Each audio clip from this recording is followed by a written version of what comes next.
하나님의 말씀은 요나서 1장 4절에서 10절까지 말씀 보도록 하겠습니다. 요나서 1장 4절에서 10절까지 말씀 보도록 하겠습니다. 요나서 1장 4절에서 10절까지 말씀이고요. 제가 한 절, 여러분 한 절, 마지막 10절은 같이 합독하도록 하겠습니다. 여호와께서 큰 바람을 바다 위에 내리심에 바다 가운데 큰 폭풍이 일어나 배가 거의 깨지게 된지라. 사공들이 두려워하여 각각 자기의 신을 부르고 또 배를 가볍게 하려고 그 가운데 물건들을 바다에 던지니라. 그러나 요나는 배 밑층에 내려가서 누워 깊이 잠이 든지라. 선장이 그에게 가서 이르되 자는 자여 어찌함이냐. 일어나서 내 하나님께 구하라. 혹시 하나님이 우리를 생각하사 망하지 아니하게 하시리라 하니라.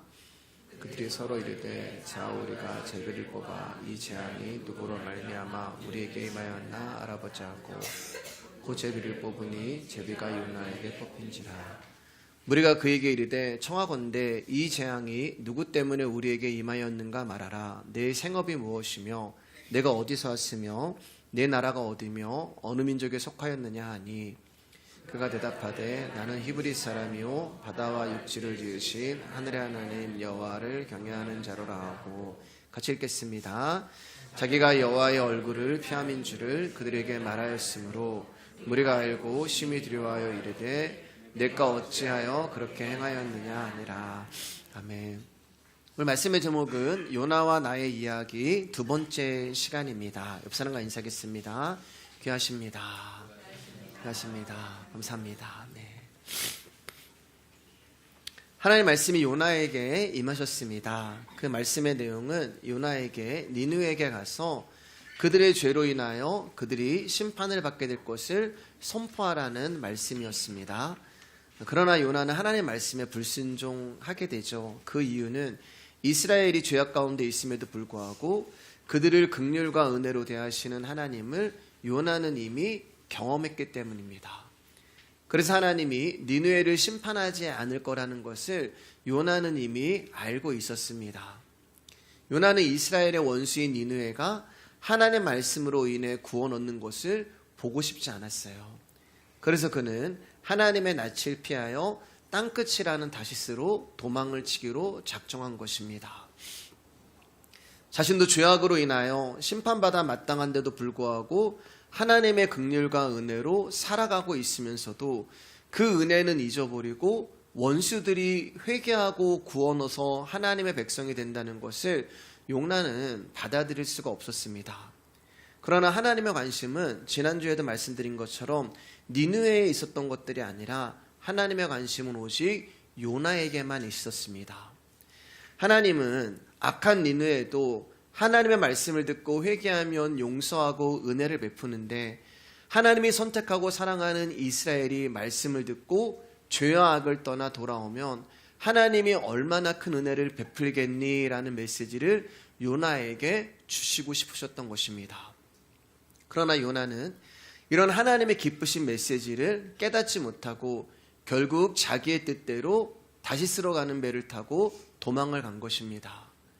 그러나 하나님은 요나를 향한 당신의 계획을 포기하지 아니하시고 집요하게 그를 체포하러 오시는 것이 오늘 우리가 나눌 말씀의 내용이 됩니다. 우리 다시 한번 요나서 1장 4절입니다. 시작. 여호와께서 큰 바람을 바다 위에 내리심에 바다 가운데 큰 폭풍이 일어나 배가 거의 깨지게 된지라. 요나가 탄 배는 다시스를 향하여 돛을 올리고 힘차게 항해를 시작합니다.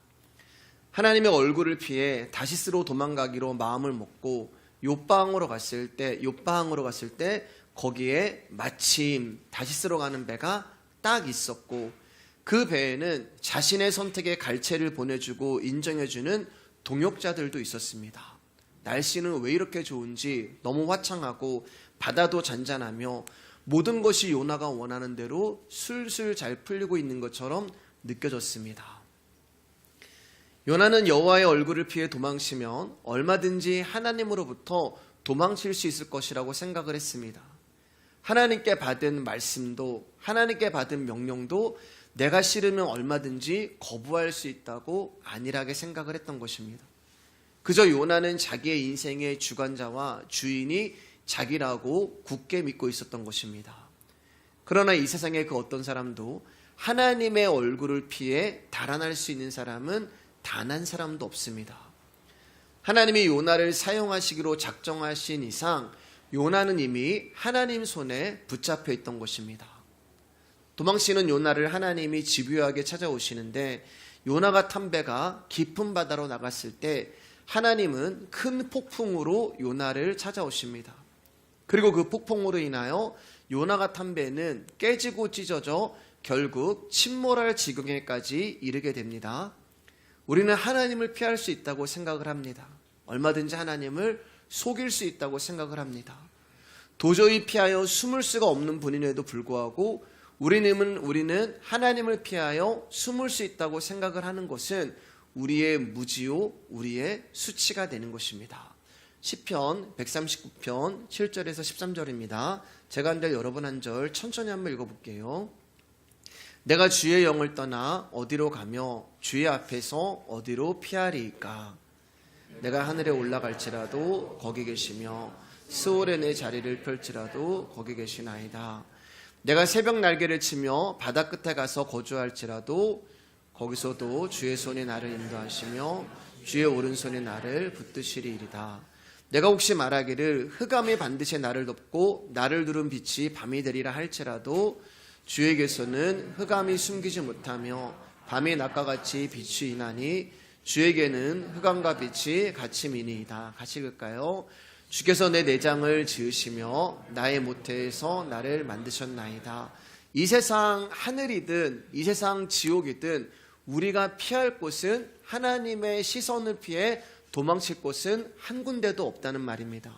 왜냐하면 그분이 우리를 창조하셨고 그분이 우리를 지으신 하나님이시기 때문에 그래요. 그러니까 욥바에서 다시스로 가는 배를 만난 것이 요나 생각에는 자기의 원함대로 일이 잘 풀리는 것으로 여길 수 있겠지만 그것은 하나님이 요나의 뜻대로 도우시는 것이 아니라 요나를 바다에 나가게 하셔서 물고기 뱃속에 삼키게 하기 위한 계획을 이루어 가시는 하나의 과정이 되는 것입니다. 우리 5절 말씀입니다. 시작. 사공들이 두려워하여 각각 자기의 신을 부르고 또 배를 가볍게 하려고 그 가운데 물건들을 바다에 던지니라. 그러나 요나는 배 밑층에 내려가서 누워 깊이 잠이 든지라.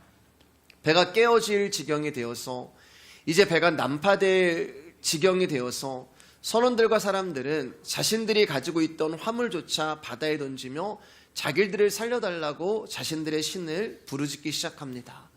그러나 요나는 이 난리통 속에서도 천하태평하게 잠을 자고 있습니다.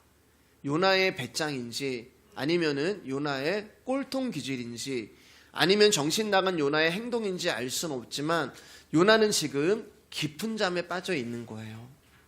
여기 보면 5절에 내려가서라는 말이 있는데 요나서 1장 3절에도 요나가 여호와의 얼굴을 피하려고 일어나 다시스로 도망하려 하여 욥바로 내려갔더니라는 말이 나오는 거예요. 그러니까 내려간다는 말은 하나님 말씀에 불순종하여 죄를 지은 요나의 영적 상태를 말씀하고 있는 것입니다. 3절에도 요나가 내려가고 있었는데 5절에서는 더 밑으로 내려가고 있는 거예요. 이처럼 죄는 하나님과 우리를 멀어지게 하는 능력을 가지고 있습니다. 여호와의 얼굴을 피하려고 배에 올랐고 이제는 배의 가장 낮은 곳으로 숨어버렸고 그리고 거기서 깊은 잠에 들고 마른 거예요.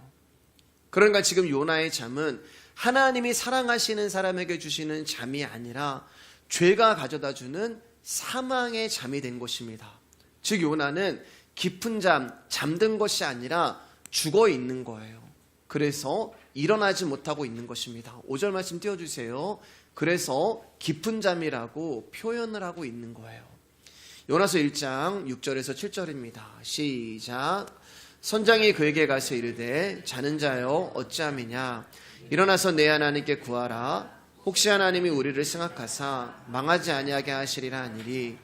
그들이 서로 이르되 자 우리가 제비를 뽑아 이 재앙이 누구로 말미암아 우리에게 임하였나 알아보자 하고 곧 제비를 뽑으니 제비가 요나에게 뽑힌지라. 배를 돌아다니면서 상태를 점검하던 선장이 배 밑에서 천하태평하게 자고 있던 요나를 발견하고 그를 흔들어 깨웁니다. 자는 자여 어찌미뇨. 깨어나서 지금 너의 하나님께 우리를 살려달라고 구해봐라. 지금 어떤 상황인데 너 한가하게 잠이나 자고 있니? 지금 선장이 요나를 나무랍니다. 그리고 지푸라기라도 잡는 심정으로 요나에게 네가 섬기는 신에게 도움을 청하라라고 부탁을 해요. 혹시라도 신이 요나의 기도를 듣고 폭풍우를 잠재우지 않을까 하는 마음에 요나에게 선장은 부탁을 합니다. 그러나 대풍은 계속되었고 풍랑은 배를 집어삼킬 듯이 몰려들어 배가 곧 침몰할 것 같아지자 사람들은 이제 제비를 뽑아서 이 재앙의 원인이 누구인지 밝혀내자고 결론을 내립니다. 여러분, 이 배에 다시 쓸어가고 있는 이 배에는 요나를 제외한 다른 사람들은 다 이교도들이에요. 이방인들이에요. 그러니까 제비를 뽑는다는 거, 지금 이교도들이 야 제비를 뽑자라고 얘기하잖아요. 제비를 뽑는다는 것은 성경적인 것이 아니라 원래는 이교도들의 풍습이 되는 것입니다. 예를 들어서 우리가 돌잡이라고 해서 돌이 된 아이가 무엇을 잡느냐에 따라서 그와 관련된 직업을 갖게 된다는 미신적인 풍습 역시 제비 뽑기의 한 형태가 되는 거예요. 그러나 이교도들이 사용했다고 해서 그것이 이교도만의 것이 되는 것이 아닙니다. 성경을 보면은 여호수아를 보면은 하나님께 바쳤던 것을 훔친 사건을 밝혀낼 때 제비를 뽑아서 아간이 뽑혔고, 사도행전에서는 가룟 유다를 대신하여 matthea를 뽑을 때 역시 제비를 뽑아 하나님의 뜻을 결정하기도 했습니다. 그러니까 하나님은 지금 제비 뽑기라고 하는 이교도들의 풍습을 사용하여서 요나도 이방인들도 이 결정에, 이 선택에 부정할 수 없도록 가장 객관적인 방법을 사용하셔서 요나로 하여금 하나님의 부르심 앞에 그 어떠한 변명도 꺼내놓을 수 없는 방법을 사용하고 계시는 거예요. 그리고 결국 요나가 제비에 뽑히게 되고 그가 많은 사람을 대신하여 희생제물이 되게 됩니다. 8절입니다. 시작. 무리가 그에게 이르되 청하건대 이 재앙이 누구 때문에 우리에게 임하였는가 말하라. 내 생업이 무엇이며 내가 어디서 왔으며 내 나라가 어디며 어디 민족에 소약하였느냐 하니, 요나가 제비에 뽑자 이제 사람들이 추궁을 하기 시작해요. 어째서 우리에게 이런 재앙이 내렸는지 네가 말을 해봐라. 너는 뭐하는 사람이며 어디에서 오는 길이며 어느 나라 사람이며 어떤 백성이냐라고 물어봐요. 그런데 여러분 8절을 보면 재밌는 것은 이때나 오늘이나 우리의 관심이 사람의 위치와 직업에 있다는 것을 알 수 있습니다. 내 생업이 무엇이냐? 여러분 이게 뭐예요? 너 직업이 무엇이냐? 이런 뜻이잖아요. 세상에서 무슨 직업을 가지고 있느냐에 따라서 사람의 능력과 그 사람의 됨됨이를 평가하는 것이 이 세상의 사고방식이 되는 거예요. 그래서 좋은 대학을 다니고 좋은 직장이나 사업을 하면 그 사람을 보는 시각이나 태도가 다른 것입니다. 이게 세상의 인간관이 되는 것이죠. 이교도들의 인간관이 되는 거예요. 그리고 이 인간관이 그대로 교회에 들어와서 고3이 되면 교회를 방학하는 한이 있더라도 일단 대학에 붙고 보자라고 하는 생각이 정당하게 되고, 교회는 그런 사람들을 붙잡기 위해서 입시 기도회, 수능 기도회, 1교시는 무슨 시간이고 2교시는 무슨 시간입니다라는 상품으로 공략을 합니다. 또 교회에 새 가족이 오면 그 사람이 어떤 직분을 가졌는지, 다른 교회에서는 어떤 봉사와 헌신을 했는지를 보고 귀하게 생각을 하고, 그렇지 않은 사람은 별 볼 일 없이 생각을 해요. 사랑하는 여러분, 우리 말씀의교 성도님들은 적어도 우리의 시각과 사고방식이 주님 편에서 수정되고 새로워지시기를 주님의 이름으로 부탁을 드립니다. 요나에게 너 누구니? 라고 묻자 요나가 답을 하기를 나는 히브리 사람이요 바다와 육지를 지으신 하늘의 하나님 여호와를 경외하는 자다라고 자신을 소개합니다. 우리 9절입니다. 시작. 그가 대답하되 나는 히브리 사람이요 바다와 육지를 지으신 하늘의 하나님 여호와를 경외하는 자로라 하고, 여러분 요나의 답은 참으로 어이없는 답이에요. 요나는 지금 하나님의 명령을 피하여 도망을 치고 있습니다. 그리고 그 때문에 풍랑을 만난 것이라는 것을 요나 스스로 잘 알고 있어요. 그런데 자신을 소개할 때 자신이 히브리 사람이며 바다와 땅을 지으시고 우주적이며 절대적인 주권을 가진 하늘의 하나님이라는 여호와를 경외하는 자라고 뻔뻔하게 밝히고 있어요. 본인의 입으로 하나님을 우주적 주권을 가진 하늘의 하나님이라고 고백을 하고 있으면서도 정작 자신은 지금 그 하나님의 명령을 어기고 불순종하고 있는 거예요. 또 결정적으로 요나는 자신을 향하여서 나는 여호와를 경외하는 자다 이렇게 이야기를 해요. 그러나 여호와를 경외하는 자가 하나님의 말씀에 불순종해서 죄를 짓고 있는 것입니다. 여러분, 이 구절을 문자적으로 보면은, 요나의 답을 보면은, 야, 요나는 이런 상황에서도 사람들 앞에서 썩 괜찮은 사람으로 보여주고 싶어하는 인간의 체면치레를 하고 있구나라고 이 말씀을 생각할 수 있지만, 우리는 문자 뒤에 있는 영적인 모습을 봐야 된다고 말씀드렸잖아요. 요나의 이 고백은 예수 그리스도가 누구이신가를 선포하고 있는 것입니다. 우리가 다음 주에 보게 되겠지만 요나 한 사람이 바다에 던져져 죽음으로 말미암아 그 배에 있는 모든 사람이 구원을 받게 돼요. 그러니까 요나는 예수 그리스도의 모형이요 예표가 되는 것입니다. 예수님이 죽으심으로 말미암아 많은 사람이 구원을 얻는 모습을 요나를 통해서 보여주고 있는 거예요. 그래서 이 구절의 말씀은 요나가 예수님이 누구이신가를 고백하고 있는 것입니다. 왜냐하면 이 세상에 바다와 육지를 지으신 하늘의 하나님, 그 하나님을 경외하는 자는 오직 예수 그리스도 한 분밖에 없기 때문에 그렇습니다. 우리 마태복음 8장 23절 26절입니다. 시작. 배에 오르심에 제자들이 따랐더니 바다에 큰 놀이 일어나 배가 물결에 덮이게 되었을 때 예수께서는 주무시는지라. 그 제자들이 나와 깨우며 이르되 주여 구원하소서, 우리가 죽겠나이다. 예수께서 이르시되 어찌하여 무서워하느냐, 믿음이 작은 자들아 하시고 곧 일어나서 바람과 바다를 꾸짖으시니 아주 잔잔하게 되거늘. 예수님은 제자들과 함께 배를 타고 건너편으로 가시기 위해 바다로 나아가십니다. 그리고 예수님은 수많은 사역으로 인하여 피곤하셨는지 배에 오르시자마자 잠이 드셨어요. 그때 바다에 큰 풍랑이 일어나서 배가 물결에 뒤덮일 위험에 빠지게 됩니다. 그러니까 지금 배가 가라앉거나 뒤집힐 수 있는 일촉즉발의 상황이 된 것입니다. 예수님의 제자들의 상당수는 어부였고 바다에서 많은 풍랑을 겪어본 자들입니다. 그러한 그들이 우리가 죽게 되었다라고 외치는 것을 보면은 엄청난 폭풍과 광풍이 그들을 찾아간 거예요. 여러분 어떠세요? 지금 우리가 보고 있는 요나서와 내용이 비슷하죠. 여러분, 예수님이 계셔도 풍랑이 오고 예수님이 계셔도 폭풍이 오는 것입니다. 예수님은 풍랑을 막아주시는 방패막이가 아니에요. 즉 저와 여러분들이 예수님을 믿는다 하여도 우리에게 오는 풍랑은 우리를 피해가지 않고 찾아온다는 것입니다. 우리는 예수님이 나와 함께 있으면 풍랑도 없어야 하고 환난도 고난도 없어야 한다고 생각을 해요. 또 광풍이 오다가도 예수님이 함께 계시니까 피해간다고 생각을 합니다. 또 우리가 광풍과 풍랑이라는 어려운 일을 당하면 예수님은 주무시는 것이 아니라 우리가 요구하기도 전에 이 문제를 해결해 주시는 하나님으로 생각을 합니다. 그러나 하나님은 그렇게 일하시지 않으세요. 하나님의 일하심은 어떠한 상황과 환경에서도 우리와 함께 하시는 것입니다. 문제를 해결해 주시는 것이 아니라 우리와 함께 하시는 것이 그분의 일하심이에요.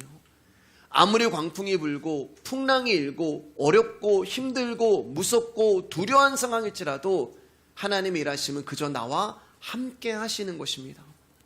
광풍이 친다고 풍랑이 인다고 해서 우리를 떠나시고 우리를 포기하시고 우리를 버리시고 우리를 놓으시는 것이 아니라 그분의 일하심은 우리와 영원히 함께 하시는 것입니다. 이것이 하나님 우리 인생에서 일하시는 방법이에요. 그런데 제자들의 눈에는 뭐가 보이냐? 나와 함께 하시는 예수님이 보이시는 것이 아니라 광풍이 보이고 풍랑이 보이고 상황이 보이고 환경이 보이고 사람이 보이고 사건이 보이고 문제만 보이는 거예요. 자, 큰 광풍으로 인하여 자신들이 죽게 되자 제자들은 예수님을 깨웁니다. 마가복음을 보면 주무시고 계시는 예수님을 깨우면서 선생님, 우리가 죽게 되었는데 왜 우리를 돌아보지 않습니까? 라고 예수님을 원망합니다. 그러자 예수님은 제자들에게 어찌하여 무서워하느냐, 믿음이 작은 자들아 라고 책망을 하신 후에 바람과 바다를 꾸짖어 잠잠케 하십니다.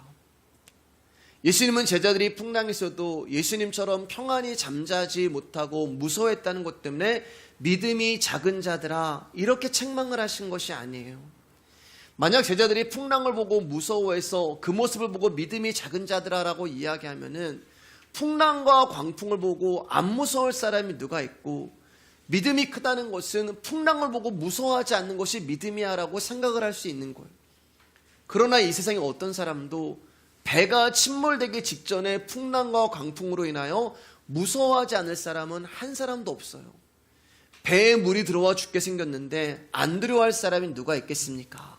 그럼 예수님이 제자들을 향하여서 믿음이 작은 자들아 라고 말씀하시는 그 의미가 무엇일까? 누가복음 8장 25절입니다. 시작. 제자들에게 이르시되 너의 믿음이 어디 있느냐 하시니 그들이 두려워하고 놀랍게 여겨 서로 말하되 그가 누구이기에 바람과 물을 명함에 순종하는가 하더라.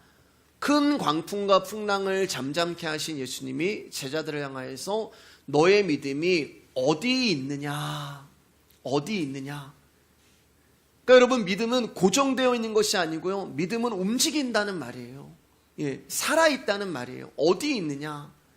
그러니까 믿음이 작다는 말은 믿음이 없다는 말입니다. 믿음이 어디 있니? 믿음이 없는 거예요. 그러니까 믿음은 크고 작은 개념이 아니라 믿음은 뭐라고 말씀드렸어요? 존재란 말입니다. 믿음은 크고 작고의 문제가 아니라 있고 없고의 문제가 되는 거예요.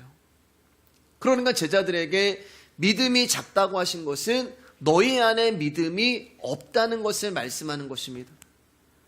그러니까 제자들이 지금 자신들이 죽게 되었으니 살려달라는 말은 하나님 나라를 소망하면서 그 나라로 나를 인도해달라는 말이 아니라 그저 눈에 보이는 풍랑과 광풍으로 인한 그 어려움으로부터만 나를 구해달라는 말이 되는 거예요.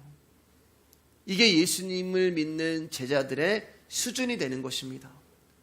여러분, 예수 그리스도는 우리 가운데 영원한 하나님 나라를 주시기 위해서 왔는데 우리는 그 영원한 하나님 나라를 보는 게 아니라 항상 문제 앞에서 넘어지고 풍랑 앞에서 넘어지고 환경 앞에서 뒤집어지는 거예요. 그래서 예수님이 우리에게 풍랑을 주심으로 말미암아 우리의 믿음의 현실이 어디 있는지를 보게 하시는 것입니다. 예수님이 제자들에게 믿음이 적은 자들아 라고 말씀하신 것은 왜 자고 있는 나를 깨웠느냐라는 말씀과 동일한 거예요. 우리는 광풍 속에서 주님이 주무시니까 나를 도와주세요 라고 주님을 깨웠지만 실은 주님이, 예수님이 광풍과 풍랑으로 우리의 믿음 없음을 깨우시고 계시는 거예요. 광풍과 풍랑을 불게 하시고 잠잠하게 하시는 일은 우리의 일이 아니라 하나님의 일입니다. 그건 사람이 어떻게 할 수 있는 일이 아니에요. 그러니까 예수님은 지금 이런 상황 속에서 당신만이 하실 수 있는 풍랑과 폭풍이 있는 이런 상황 속에서 편안하게 주무심으로 그 폭풍과 풍랑을 직접 처리하지 않음으로 제자들의 마음을 흔들어 깨우고 계시는 거예요. 너희 믿음 있다고? 너희들의 상태는 이런 상태야. 예수님이 주무심으로 제자들이 어떠한가를 흔들어 깨우고 계시는 거예요. 그들의 신앙을 흔들어 깨우고 계시고 그들의 믿음을 흔들어 깨우고 계시고 그들의 마음을 흔들어 깨우시는 것입니다. 너희의 믿음은 없어. 너희들 믿음이 있는 척하지만 너희들 믿음은 없어. 믿음은 어떤 상황과 환경 속에서도 주님이 함께 한다는 것을 아는 것입니다. 폭풍이 오고 풍랑이 오는데 예수님이 주무시네? 그럼 이까지 폭풍 예수님이 이게 큰 문제라면 예수님이 일어나서 해결하시겠죠. 근데 예수님이 주무시네? 이까지 거 아무것도 아니네? 주님이 나와 함께 하시네? 때론 비참하고 비극적인 상황 가운데 있다 하여도 풍랑과 광풍 앞에서 죽을 수밖에 없는 현실 가운데 있다 할지라도 예수님이 주무시네? 예수님이 나를 떠나시지 않으셨네? 예수님이 여전히 나와 함께 하시네? 그것을 믿는 것이 믿음이다라는 것을 제자들에게 예수님은 가르쳐주고 싶었던 거예요. 사랑하는 여러분, 여러분의 인생에서 폭풍우가 몰아치는 것 같은데 그분이 아무 응답도 없다. 그럼 그분이 여러분의 인생이라는 배에서 어쩌면 주무시고 계시는 것일 수도 있습니다. 그럼 여러분 이렇게 고백하시면 돼요. 주님, 나와 함께 하심을 믿습니다. 지금 비록 광풍과 풍랑이 나를 죽을 것 같이 달려들고 있지만 그래도 주님이 나를 떠나시지 아니하시고 나와 함께 하심을 믿습니다. 그리고 결국 나를 데리고 하나님 나라로 이끌어 가실 것 또한 믿습니다. 나는 언젠가 이 땅을 떠나 영원한 안식처인 하나님 나라에 들어갈 것을 믿습니다. 이게 우리의 고백이 되어야 합니다. 맨날 없애달라, 막아달라, 고쳐달라, 당신이 나와 함께 하시니까 이렇게 해달라, 저렇게 해달라고 하는 그런 수준에서 벗어나 오늘이라도 주님이 나를 부르시면 하나님, 나는 영원한 거처이신 하나님 나라에 들어갑니다 라는 신앙의 고백을 내어놓는 것이 믿음을 가진 성도의 고백이 되어야 한다는 거예요. 우리 다시 10절로 나와서 말씀 정리하도록 하겠습니다. 요나서 1장 10절입니다. 시작. 자기가 여호와의 얼굴을 피함인 줄을 그들에게 말하였으므로 무리가 알고 심히 두려워하여 이르되 네가 어찌하여 그렇게 행하였느냐 하니라. 배에 있던 모든 자들이 요나의 말을 듣고서 네가 어찌하여 그렇게 했니? 라고 두려움 가운데 말을 합니다. 어떻게 네가 능력의 하나님을 피할 수 있다고 생각을 해서 이런 행동을 했니? 라고 요나를 책망하고 있는 거예요. 지금 요나는 이방인들을 통하여서 하나님의 말씀을, 하나님의 책망을 듣고 있는 거예요. 하나님을 알지 못하는 사람들로 하여금 지금 요나가 무엇을 잘못했는지에 대해서 책망을 듣고 있는 것입니다. 너 왜 하나님의 사람이 엉뚱한 행동을 하니? 너 왜 예수 믿는다고 하면서 그렇게 믿음 없는 존재로 살아가니? 라는 원망과 실망의 꾸짖음을 세상으로부터 듣고 있는 거예요. 창피한 일이에요, 여러분. 세상은 우리를 보고 하나님을 봅니다. 우리의 실수와 실패가 하나님을 조롱거리로 만들어 버릴 수도 있는 것입니다. 선원들이 얼마나 놀랐겠습니까? 그들은 무슨 자신들이 엄청난 범죄를 해서 신이 놓아여 이렇게 대풍이 온 줄 알았는데 요나가 고백하는 여호와 하나님의 능력을 듣게 되자 요나가 다시스로 가는 배를 탄 것도, 배에 풍랑이 일어난 것도, 제비를 뽑아 요나가 지목된 것도 그냥 우연이 아니라 하나님의 섭리라는 것을 알게 되는 거예요. 하지만 이런 일이 일어날 수 있었던 것은 요나가 바로 하나님이 택한 백성이기 때문에 그렇습니다. 그래서 하나님이 요나를 포기하지 않고 끈질기게, 집요하게, 독하게 추적하셔서 결국에는 당신의 뜻을 이루시는 거예요. 그러나 여러분, 전부는 아니란 말이에요. 지금 요나가 고난당하는 것 같지만 이게 축복이란 말이에요. 전부는 아니랍니다. 누구나 다 하나님의 뜻을 거역한다고 하나님이 이렇게 쫓아오시고 이렇게 찾아오시고 당신의 고집을 이루시는 것이 아니란 말입니다. 하나님은 가인이 하나님의 경고를 거역했을 때 아벨 죽이는 것을 막아주지 않으셨어요. 발람이 재물에 미혹당하는 것을 막아주지 않으셨습니다. 가룟 유다가 자신을 은삼십에 팔 것을 알면서도 그를 막지 않으셨어요. 여러분, 요나처럼 끝까지 추적하여 가인이 아벨을 죽이려 할 때 막아주실 수 있으셨고, 발람이 물질의 유혹에 넘어가지 않게 하셔서 거짓 예언하지 않도록 막으실 수도 있었고, 가룟 유다에게 물리적인 방법을 가해서라도 그를 얼마든지 잡아두실 수 있으셨어요. 그런데 하나님은 그렇게 하지 않으셨습니다. 왜 여러분? 그들은 하나님이 창세전에 선택한 백성들이 아니기 때문에 그래요. 하나님의 관심은 당신의 백성에게만 있지 그렇지 않은 자들에게는 있지 않단 말입니다. 그러나 야곱이 하나님 나라가 아닌 이 땅의 것으로 자기의 욕망을 채우려 할 때 하나님은 그를 찾아가셔서 그와 밤새 씨름하셔서 결국 그의 환도뼈를 위골시키면서까지 평생 지팡이를 짚는 야곱으로 만들어 버리시면서까지 그를 굴복시키시고 주저앉히신 거예요. 왜 여러분? 야곱은 하나님이 선택하신 당신의 백성이 맞기 때문에 그렇습니다. 비록 바다에 던져져 물고기 밥이 되고 환도뼈가 부러져 평생 지팡이를 짚고 살아가야 하는 자가 된다 하여도 이 폭력적인, 이 고집스러운 하나님의 사랑이 우리에게 복이고 은혜라는 거예요. 니느웨로 가라는 하나님의 말씀을 들었을 때 요나는 그 말씀대로 니느웨로 가야 합니다. 자주 드리는 말씀이지만 여러분, 말씀은 우리가 창조되기도 전에 이미 영원전에 존재하고 계셨던 말씀이란 말이에요. 그 말씀이 우리 가운데 말씀하실 땐 것은 이미 모든 것을 알고 계시기 때문에 말씀하신 거예요. 이미 완성이고 완료된 말씀이란 말입니다. 그 완벽한 말씀이 우리에게 임할 때 왜 하나님이 이렇게 말씀하셨을까? 그런 의문을 가질 이유가 없다는 말이에요. 우리가 존재하기도 전에 있던 그 말씀은 모든 것을 완벽하고 완성하시고 완료된 말씀이기에 그 말씀이 가라 하면은 가면 되고, 서라 하면은 서면 되고, 하라 하면은 하면 되는 거예요. 그게 말씀 앞에 선 요나인 저와 여러분들이 해야 할 전부입니다. 그 말씀 앞에 우리의 생각, 우리의 행위, 우리의 자랑, 우리의 의심, 이런 것은 하나도 들어올 자리가 없다는 것입니다. 우리가 예수 그리스도를 믿는다는 것은 그 말씀이신 예수 그리스도가 우리를 장악하고 있다는 것입니다.